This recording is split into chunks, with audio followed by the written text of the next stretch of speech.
أعوذ بالله من الشيطان الرجيم. بسم الله الرحمن الرحيم. الحمد لله الذي أنزل على عبده الكتاب ولم يجعل له عوجا قيما لينذر بأسا شديدا من لدنه ويبشر المؤمنين الذين يعملون الصالحات أن لهم أجرا حسنا ماكثين فيه أبدا وينذر الذين قالوا اتخذ الله ولدا ما لهم به من علم ولا لآبائهم كبرت كلمة تخرج من أفواههم إن يقولون إلا كذبا فلعلك باخع نفسك على آثارهم إن لم يؤمنوا بهذا الحديث أسفا إنا جعلنا ما على الأرض زينة لها لنبلوهم أيهم أحسن عملا وإنا لجاعلون ما عليها صعيدا جرزا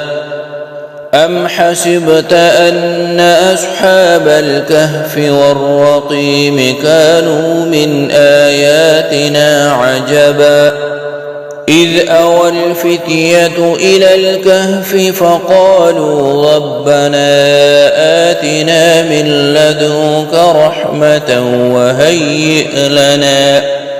وهيئ لنا من أمرنا رشدا فضربنا على آذانهم في الكهف سنين عددا ثم بعثناهم لنعلم أي الحزبين أحصى لما لبثوا أمدا نحن نقص عليك نبأهم بالحق إنهم فتية آمنوا بربهم وزدناهم هدى وربطنا على قلوبهم إذ قاموا فقالوا ربنا رب السماوات والأرض لن ندعو من دونه إلها لقد قلنا إذا شططا هؤلاء قومنا اتخذوا من دونه آلهة لولا يأتون عليهم بسلطان بين فمن أظلم ممن افترى على الله كذبا وإذ اعتزلتموهم وما يعبدون إلا الله فأووا إلى الكهف ينشر لكم ربكم من رحمته ويهيئ لكم من أمركم مرفقا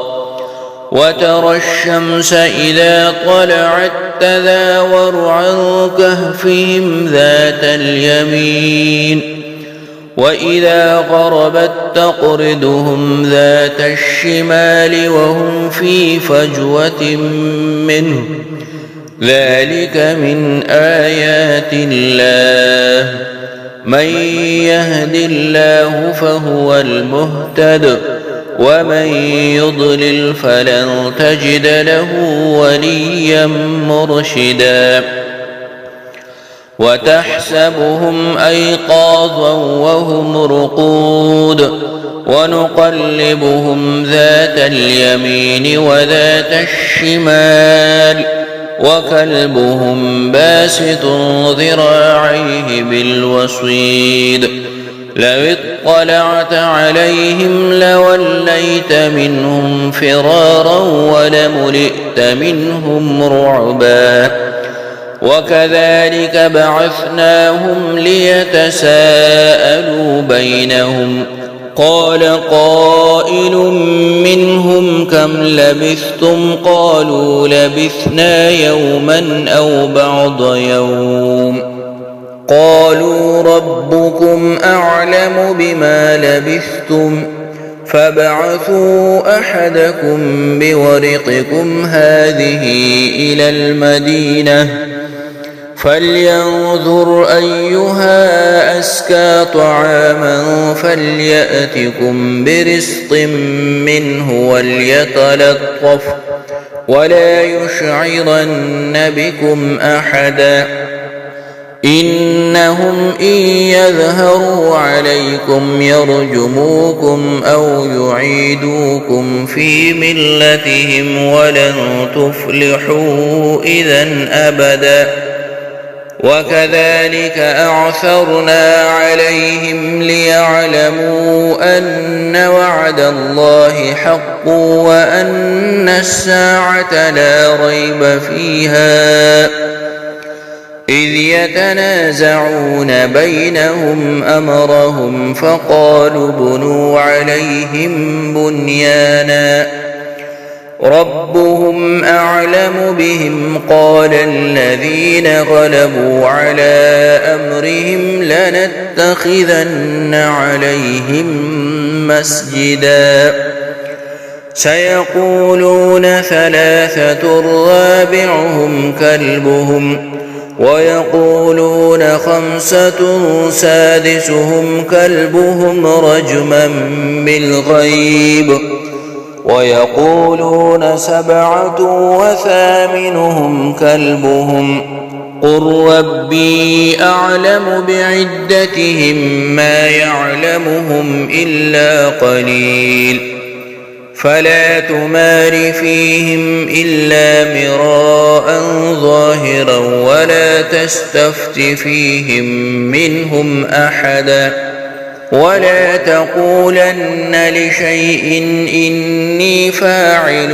ذلك غدا إلا أن يشاء الله واذكر ربك إذا نسيت وقل عسى أن يهديني ربي لأقرب من هذا رشدا ولبثوا في كهفهم 300 سنين وازدادوا 9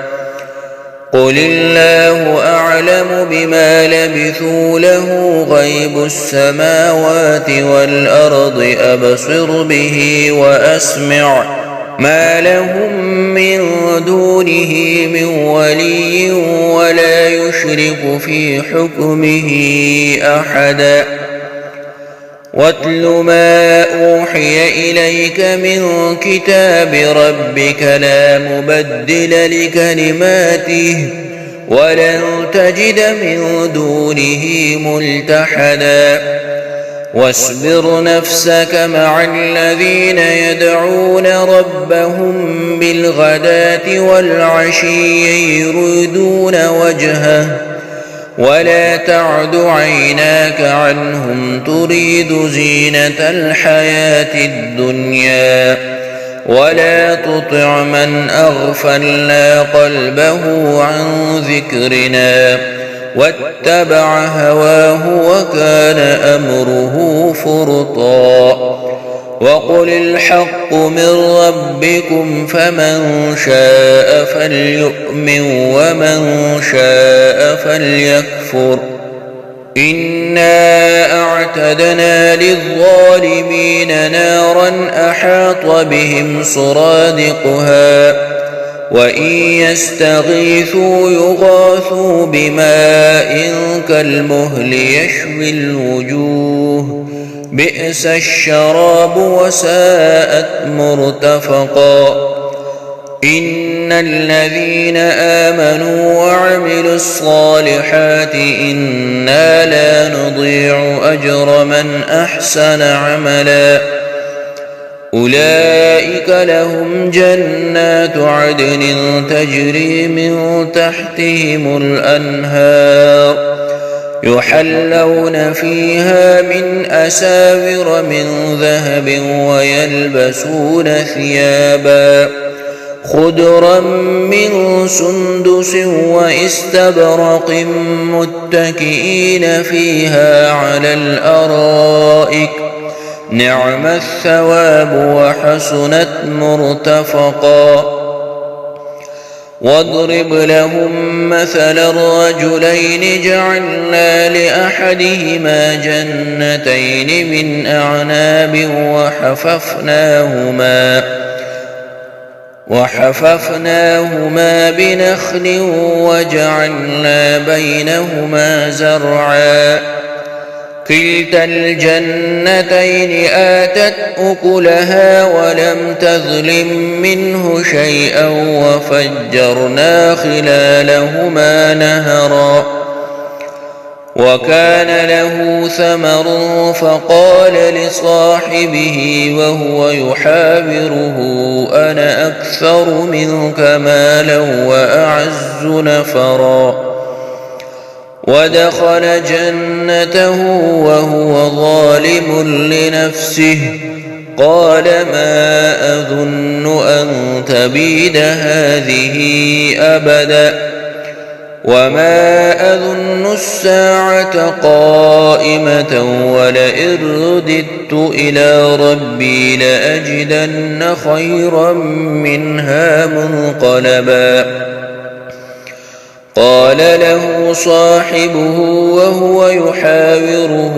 أكفرت بالذي خلقك من تراب ثم من نطفة ثم سواك رجلا لكن هو الله ربي ولا أشرك بربي أحدا. ولولا إذ دخلت جنتك قلت ما شاء الله لا قوة إلا بالله إن ترني أنا أقل منك مالا وولدا فعسى ربي أن يؤتيني خيرا من جنتك ويرسل عليها حسبانا من السماء فتصبح صعيدا زلقا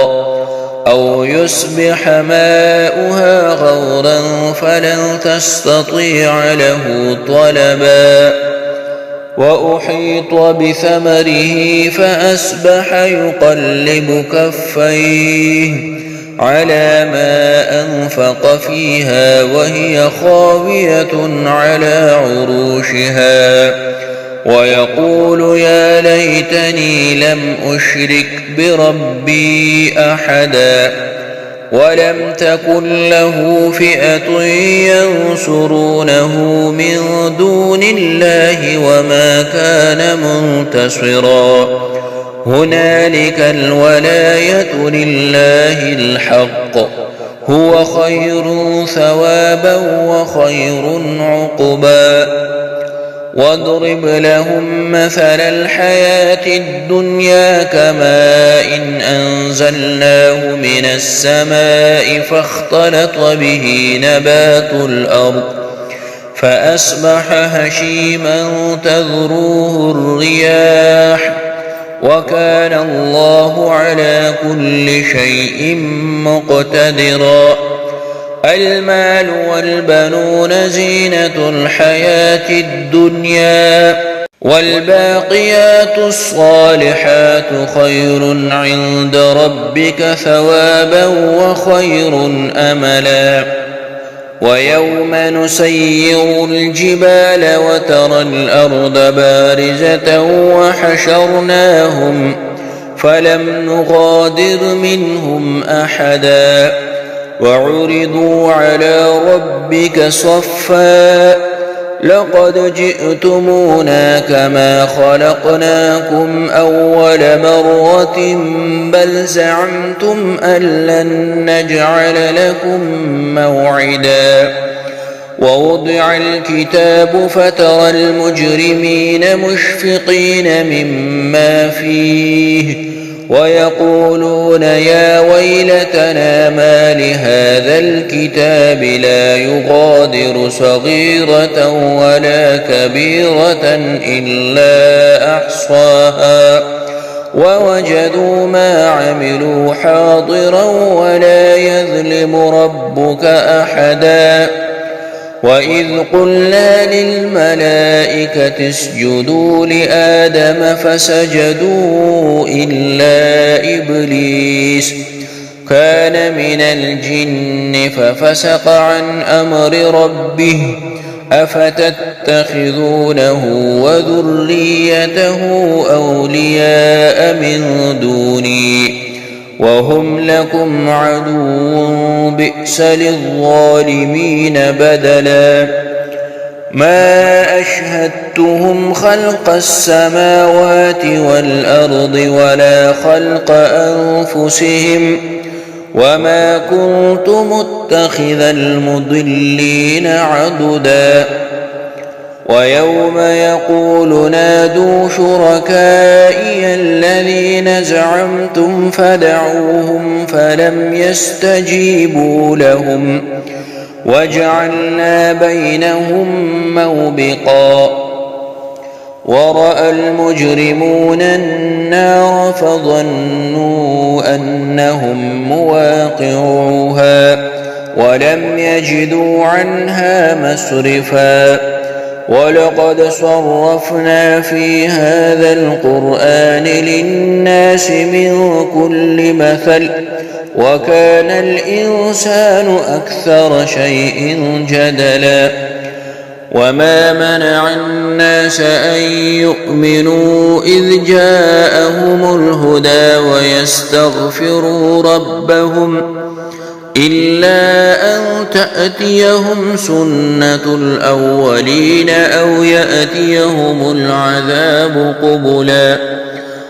وما نرسل المرسلين إلا مبشرين ومنذرين ويجادل الذين كفروا بالباطل ليدحضوا به الحق واتخذوا آياتي وما أنذروا هزوا ومن أظلم ممن ذكر بآيات ربه فأعرض عنها ونسي ما قدمت يداه إنا جعلنا على قلوبهم أكنة أن يفقهوه وفي آذانهم وقرا وإن تدعهم إلى الهدى فلن يهتدوا إذن أبدا وربك الغفور ذو الرحمة لو يؤاخذهم بما كسبوا لعجل لهم العذاب بل لهم موعد لن يجدوا من دونه موئلا وتلك القرى أهلكناهم لما ظلموا وجعلنا لمهلكهم موعدا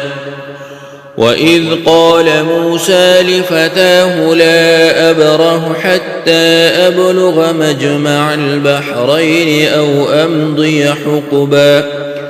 فلما بلغا مجمع بينهما نسيا حوتهما فاتخذ سبيله في البحر سربا فلما جاوزا قال لفتاه آتنا غداءنا لقد لقينا من سفرنا هذا نصبا قال أرأيت إذ أوينا إلى الصخرة فإني نسيت الحوت وما أنسانيه إلا الشيطان أن أذكره واتخذ سبيله في البحر عجبا قال ذلك ما كنا نبغي فارتد على آثارهما قصصا فوجدا عبدا من عبادنا آتيناه رحمة من عندنا وعلمناه من لدنا علما. قال له موسى هل أتبعك على أن تعلمني مما علمت رشدا؟ قال إنك لن تستطيع معي صبرا وكيف تصبر على ما لم تحط به خبرا؟ قال ستجدني إن شاء الله صابرا ولا أعصي لك أمرا. قال فإن اتبعتني فلا تسألني عن شيء حتى أحدث لك منه ذكرا. فانطلقا حتى إذا ركبا في السفينة خرقها قال أخرقتها لتغرق أهلها لقد جئت شيئا إمرا. قال ألم أقل إنك لن تستطيع معي صبرا؟ قال لا تؤاخذني بما نسيت ولا ترهقني من أمري عسرا. فانطلقا حتى إذا لقيا غلاما فقتله قال أقتلت نفسا زكية بغير نفس لقد جئت شيئا نكرا. قال ألم أقل لك إنك لن تستطيع معي صبرا؟ قال إن سألتك عن شيء بعدها فلا تصاحبني قد بلغت من لدني عذرا. فانطلقا حتى إذا أتيا أهل قرية استطعما أهلها فأبوا أن يضيفوهما فوجدا فيها جدارا يريد أن ينقض فأقامه. قال لو شئت لاتخذت عليه أجرا. قال هذا فراق بيني وبينك سأنبئك بتأويل ما لم تستطع عليه صبرا. أما السفينة فكانت لمساكين يعملون في البحر فأردت أن أعيبها وكان وراءهم ملك يأخذ كل سفينة غصبا. وأما الغلام فكان أبواه مؤمنين فخشينا أن يرهقهما طغيانا وكفرا فأردنا أن يبدلهما ربهما خيرا منه زكاة وأقرب رحما. وأما الجدار فكان لغلامين يتيمين في المدينة وكان تحته كنز لهما وكان أبوهما صالحا فأراد ربك أن يبلغا أشدهما ويستخرجا كنزهما رحمة من ربك وما فعلته عن أمري ذلك تأويل ما لم تسطع عليه صبرا. ويسألونك عن ذي القرنين قل سأتلو عليكم منه ذكرا.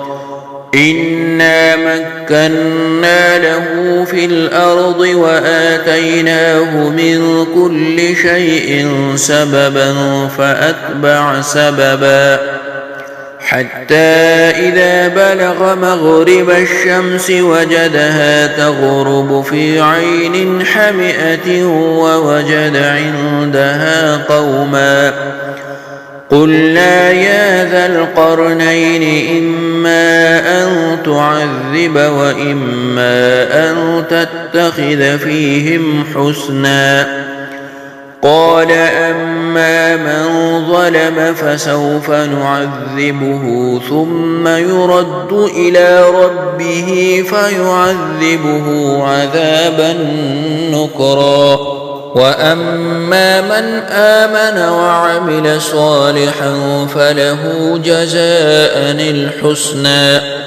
وسنقول له من أمرنا يسرا ثم أتبع سببا حتى إذا بلغ مطلع الشمس وجدها تطلع على قوم لم نجعل لهم من دونها سترا كذلك وقد أحطنا بما لديه خبرا ثم أتبع سببا حتى إذا بلغ بين السدين وجد من دونهما قوما لا يكادون يفقهون قولا قالوا يا ذا القرنين إن يأجوج ومأجوج مفسدون في الأرض فهل نجعل لك خرجا على أن تجعل بيننا وبينهم سدا قال ما مكني فيه ربي خير فأعينوني بقوة أجعل بينكم وبينهم ردما آتوني زبر الحديد حتى إذا ساوى بين الصدفين قال انفخوا حتى إذا جعله نارا قال آتوني أفرغ عليه قطرا فما استطاعوا أن يظهروه وما استطاعوا له نقبا قال هذا رحمة من ربي فإذا جاء وعد ربي جعله دكاء وكان وعد ربي حقا وتركنا بعضهم يومئذ يموج في بعض ونفخ في الصور فجمعناهم جمعا وعرضنا جهنم يومئذ للكافرين عرضا الذين كانت أعينهم في غطاء عن ذكري وكانوا لا يستطيعون سمعا أفحسب الذين كفروا أن يتخذوا عبادي من دوني أولياء إنا أعتدنا جهنم للكافرين نزلا قل هل ننبئكم بالأخسرين أعمالا الذين ضل سعيهم في الحياة الدنيا وهم يحسبون أنهم يحسنون صنعا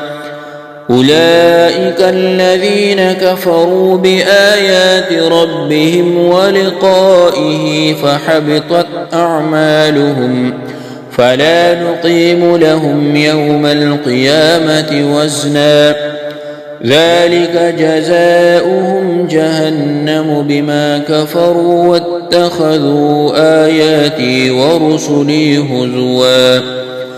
إن الذين آمنوا وعملوا الصالحات كانت لهم جنات الفردوس نزلا خالدين فيها لا يبغون عنها حولا قل لو كان البحر مدادا لكلمات ربي لنفد البحر قبل أن تنفد كلمات ربي ولو جئنا بمثله مددا قل إنما أنا بشر مثلكم يوحى إلي أنما إلهكم إله واحد فمن كان يرجو لقاء ربه فليعمل عملا صالحا ولا يشرك بعبادة ربه أحدا.